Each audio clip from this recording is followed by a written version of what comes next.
നമുക്ക് എല്ലാവരോടും യോജിക്കാനാണ് പൂതി, എല്ലാവരുമായും ഐക്യപ്പെടാനാണ് നമ്മുടെ ആഗ്രഹം.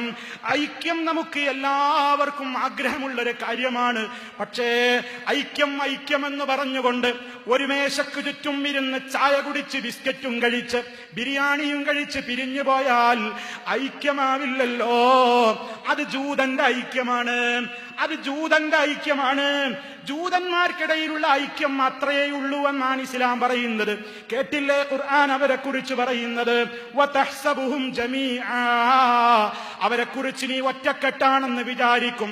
വഖുലൂബുഹും ശത്താ, അവരുടെ കൽബുകളൊക്കെ വേറെ വേറെ. കൽബൊന്നിക്കാതെ എന്തൊന്നിക്കലാണോ? കൽബിൽ വ്യത്യാസം വരാതെ എന്ത് ഐക്യമാണ്? ജൂതന്റെ ഐക്യം അങ്ങനെയാണ്. കണ്ടാ തോന്നും ഒറ്റക്കെട്ടാണ്, പക്ഷേ അവർക്കിടയിൽ പോലും ഐക്യമില്ലല്ലോ. ഐക്യം വേണമെന്ന് പറയുന്നവർക്കിടയിൽ പോലും ഒരൈക്യമില്ലല്ലോ. പെരുന്നാള് തലേ ദിവസമായി, ഒരേ കൂട്ടർക്ക് തന്നെ തലേ ദിവസം നോമ്പ്, വേറൊരു കൂട്ടർക്ക് പെരുന്നാള്, വേറൊരു കൂട്ടർക്ക് അതാ നോമ്പാണ്, വേറൊരു കൂട്ടർക്ക് പെരുന്നാളാണ്.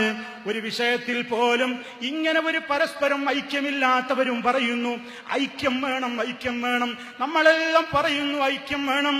പക്ഷേ അള്ളാഹ് പറയുന്ന ഐക്യം എന്താണ്? അത് പണം കൊടുത്താൽ കിട്ടുന്ന ഐക്യമല്ല. അത് അള്ളാഹ് പഠിപ്പിച്ച ഒരു മാനദണ്ഡമുണ്ട്. ആ മാനദണ്ഡത്തിലേക്ക് മടങ്ങിയാൽ മനസ്സുകൾ വല്ലാത്തൊരു സ്നേഹത്തിലെത്തും. അള്ളാഹ് പറഞ്ഞില്ലേ, ആ മനസ്സിന്റെ ഇൽഫത്ത്, മനസ്സിന്റെ ഇണക്കം, ആ മനസ്സിന്റെ സ്നേഹം അത് പണം കൊടുത്താൽ കിട്ടുന്നതല്ല. നബി സല്ലല്ലാഹു അലൈഹി വസല്ലമിനോട് പോലും അള്ളാഹ് പറഞ്ഞില്ലേ, ഭൂമുഖത്തുള്ളത് മുഴുവൻ ചെലവഴിച്ചാലും അവരെ ഇണക്കാൻ നിനക്ക് കഴിയൂല. ആ നിലക്ക് റബ്ബൊരു സമൂഹത്തെ ഇണക്കിയില്ലേ?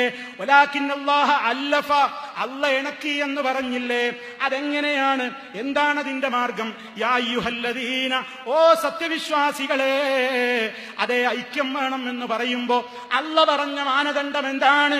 വഅ്തസിമൂ ബിഹബ്ലില്ലാഹി ജമീആ, അല്ലാഹുവിന്റെ പാശത്തെ നിങ്ങൾ മുറുകെ പിടിച്ചോളണം, അതിൽ കടിച്ചു പിടിച്ചോളണം. ആദർശത്തിൽ കൃത്യമായി തന്നെ പ്രമാണങ്ങളിൽ ഊന്നി നിന്നുകൊണ്ട് അത് മനസ്സിലാക്കി അത് പ്രവർത്തിച്ച് അതാർക്കെതിരായിരുന്നാലും അത് കൃത്യമായി ജീവിതത്തിൽ പകർത്തിക്കൊണ്ട് ആ ആദർശത്തെ ജീവിതത്തിൽ കൊണ്ടുവരാൻ തയ്യാറാണെന്ന് പറയുന്ന ആ നിലക്കുള്ള ഐക്യമുണ്ടോ?